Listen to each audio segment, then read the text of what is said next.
बोलिए श्री कृष्ण महाराज की जय। चलिए आगे बढ़ते हैं। उद्धव सहित प्रद्युम्न ने राजा की भक्ति की परीक्षा करने के लिए ही मिथिलापुरी को देखा।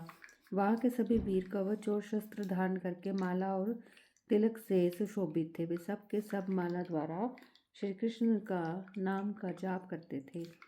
मिथिला के लोगों के द्वार द्वार पर श्री हरि के नाम लिखे थे और श्री कृष्ण के सुंदर सुंदर चित्र अंकित थे। मानद वहाँ घरों की प्रत्येक दीवार पर गदा पद्म दशोवतार के चित्र और शंख चक्र अंकित थे। घर घर के आंगन में तुलसी के मंदिर दिखाई देते थे।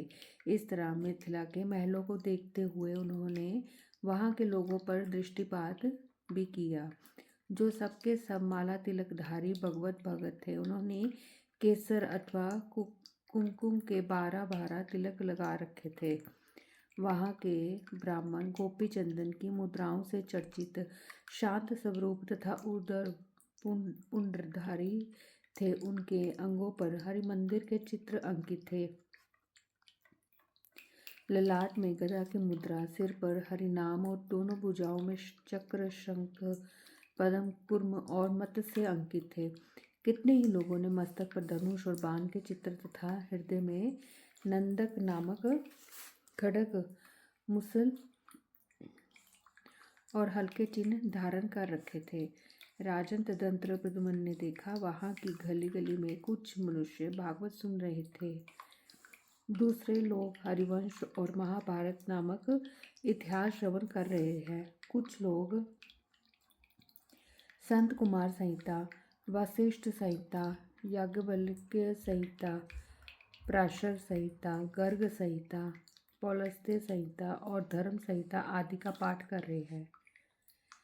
ब्रह्मा पुराण, पद्म पुराण, विष्णु पुराण, शिव पुराण, लिंग पुराण, गरुड़ पुराण, नारदीय पुराण, भागवत पुराण, अग्नि पुराण, स्कंद पुराण,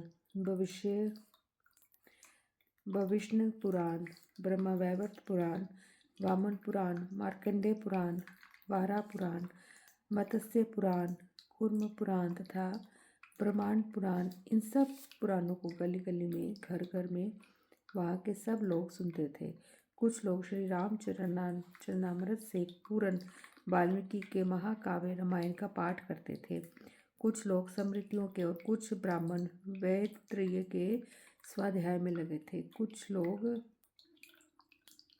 मंगल धाम वैष्णव यज्ञ का अनुष्ठान करते थे। कितने ही मनुष्य राधा कृष्ण कृष्ण कृष्ण आदि नामों का बारंबार कीर्तन करते थे। कुछ लोग हरि कीर्तन में तत्पर रहकर नाचते और गाते थे। वहाँ के प्रत्येक मंदिर में मृदंग ताल झांझ और वीणा आदि मनोहर वाद्यों के साथ लोगों द्वारा किया जाने वाला हरि कीर्तन सुनाई पड़ता था। राजन मिथिला के घर घर में वहाँ के निवासी प्रेम लक्षणा नवधा भक्ति करते थे। इस प्रकार नगरी का दर्शन करके भगवान प्रद्युम्न हरि ने राजद्वार पर पहुंचकर शीघ्र ही मैथिल देश का दर्शन किया। मैथिल लेश की सभा में वेद व्यास, शुक मुनि, याज्ञवल्क्य, वशिष्ठ, गौतम, मैं और बृहस्पति बैठे थे। दूसरे भी धर्म के वक्ता तथा हरिनिष्ठ मुनि वहाँ मूर्तिमान वेद की भांति इधर उधर बैठे दिखाई देते थे।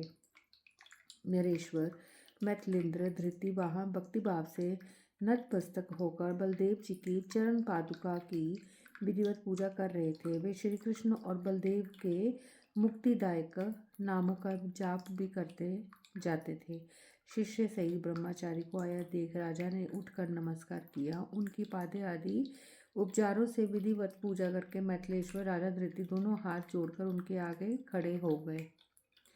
जनक ने कहा, भगवान आपके पदार्पण से आज मेरा जन्म सफल हो गया। मेरा राजभवन शुद्ध एवं परमोज्ज्वल हो गया। देवता ऋषि और पितृ सब संतुष्ट हो गए। भगवान आप जैसे निर्भांत और सामदर्शी साधु भूतल पर दीन जनों का कल्याण करने के लिए ही विचरते हैं।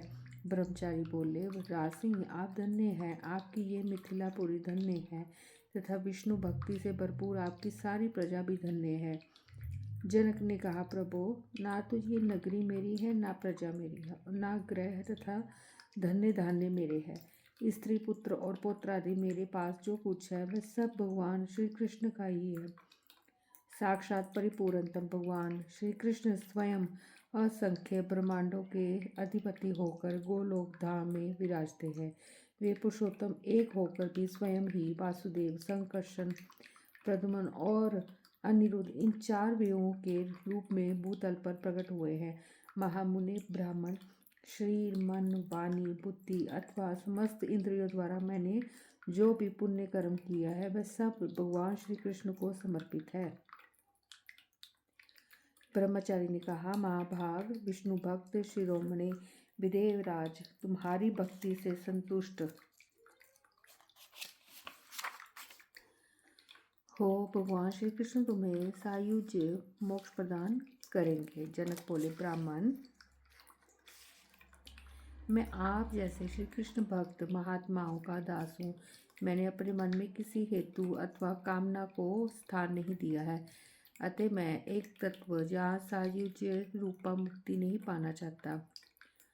ब्रह्मचारी ने कहा, राजन, तुम हेतु रहित होकर अहेतु की भक्ति करते हो, अतः निर्गुण भक्ति भाव के कारण तुम प्रेम के लक्षणों से संपूर्ण हो। साक्षात भगवान प्रद्युम्न दिग्विजय के लिए निकले हैं। वे आपके घर पर कोई नहीं आए। इस बात को लेकर मेरे मन में महान संदेह हो गया। जनक बोले, भगवान प्रद्युम्न साक्षात अंतर्यामी स्वयं श्री हरि है। वे सदा सर्वज्ञ और सर्वव्यापी है। फिर बताइए तो सही क्या वे यहाँ नहीं है?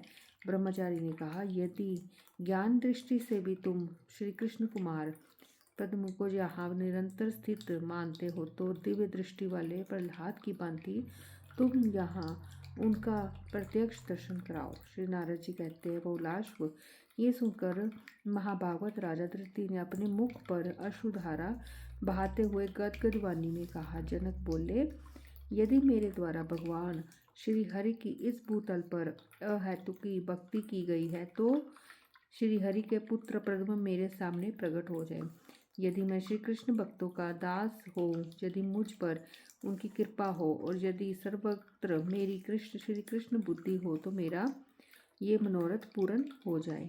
नारद जी कहते हैं, बहुलाश, उनके इतना कहते ही श्री कृष्ण कुमार प्रद्युम्न तत्काल ब्रह्मचारी का रूप छोड़कर सबके देखते देखते अपने साक्षात स्वरूप से प्रकट हो गए। हरि भक्ति निष्ठ शिष्य उद्धव भी गदगद हो गए। मेघों के समान श्याम कांति, प्रफुल्ल कमल दल के समान विशाल नेत्र, लंबी लंबी भुजाएं, जगत के लोगों का मन हार लेने वाला रूप सबके सामने प्रकट हो गया। उनके श्री अंगों पर पीताम्बर शोभा दे रहा था। उनका शोभा संपन्न मुखार बिंद मंडल नीली घुंघराली अलकावलियों से अलंकृत था। शिशिर ऋतु के बालर रवि के समान कांतिमान किरीट, दिव्य कुंडल, कर्तनी और बाजूबंद आदि से उनका दिव्य विग्रह उद्भासित हो रहा था। श्री कृष्ण कुमार प्रद्युम्न को इस प्रकार देखकर राजा धृति ने उनको हाथ जोड़कर साष्टांग प्रणाम किया। जनक बोले, भूमन, मेरा सौभाग्य महान एवं अत्यंत धन्य है। अहो, आज आपने मुझे अपने स्वरूप का साक्षात दर्शन कराया। आज मेरी महिमा कयादु कुमार प्रहलाद के समान बढ़ गई। आज मैं अपने कुल सहित कृतार्थ हो गया। श्री प्रद्युम्न का, नृप श्रेष्ठ, तुम धन्य हो। मेरे प्रभाव को जानने वाले भक्तों, मैं इस समय तुम्हारे भक्ति भाव की परीक्षा के लिए ही यहाँ आया था। मैथिलेश्वर, आज ही तुम्हें मेरा सारूप्य प्राप्त हो जाए और इस लोक में तुम्हारे बल, आयु और कीर्ति का अत्यंत विस्तार हो। नारद जी कहते, राजन, तुम्हारे पिता धृति से पूजित हो भक्त वत्सल भगवान प्रद्युम्न वहाँ आए हुए संतों के सामने ही अपने शिविर की ओर चले गए। बोलिए श्री कृष्ण महाराज की जय। 17वां अध्याय। मगध देश पर यादवों की विजय तथा मगध राज जरासंध की प्राचीर। श्री नारद जी कहते, राजन, तदंतर मत्स्य के चिन्ह से सुशोभित ध्वजा फहराते हुए प्रद्युम्न मगध देश पर विजय पाने के लिए अपनी सेना के साथ तुरंत गिरिव्रज की ओर चल दिए। श्री हरि के पुत्र प्रद्युम्न को विशेषता दिग्विजय के लिए आया सुनकर मगध राज जरासंध को बड़ा क्रोध हुआ। जरासंध बोला, समस्त यादव अत्यंत तुच्छ और युद्ध से डरने वाले कायर हैं, वे ही आज पृथ्वी पर विजय पाने के लिए निकले हैं। जान पड़ता है कि उनकी बुद्धि मारी गई है। इस दुरात्मा पद्म का पिता माधव स्वयं मेरे भय से अपनी पूरी मथुरा छोड़कर समुद्र की शरण में जा छिपा है।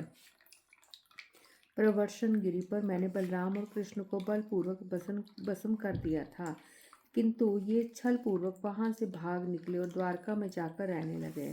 अब मैं स्वयं कुशल स्थली पर चढ़ाई करूंगा और उन दोनों भाइयों को उग्रसेन सहित बांध लाऊंगा।